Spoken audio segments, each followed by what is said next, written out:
നമസ്കാരം.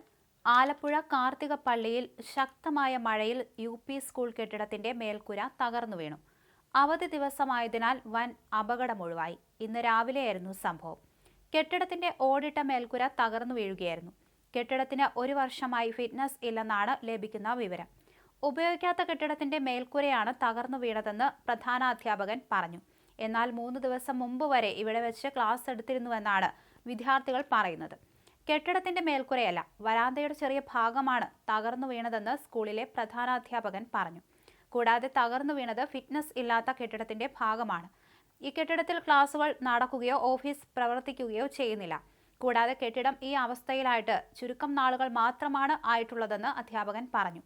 പഴക്കമുള്ള കെട്ടിടം പൊളിച്ചു മാറ്റുന്നത് സംബന്ധിച്ച് പഞ്ചായത്ത് നടപടികൾ നടന്നുവരികയാണെന്നും നിലവിൽ 14 മുറി കെട്ടിടം കിഫ്ബി അനുവദിച്ചിട്ടുണ്ടെന്നും അടുത്തയാഴ്ച കുട്ടികളെ മാറ്റാൻ സാധിക്കുമെന്നാണ് അധികൃതരിൽ നിന്ന് ലഭിക്കുന്ന വിവരമെന്നും അദ്ദേഹം കൂട്ടിച്ചേർത്തു. എന്നാൽ സംഭവത്തിൽ പ്രധാനാധ്യാപകന്റെ വാദം വിദ്യാർത്ഥികൾ നിഷേധിച്ചു. മേൽക്കൂരയുടെ ഭാഗം തകർന്ന കെട്ടിടത്തിൽ ക്ലാസുകൾ പ്രവർത്തിച്ചിരുന്നു എന്ന് വിദ്യാർത്ഥികൾ പറഞ്ഞു.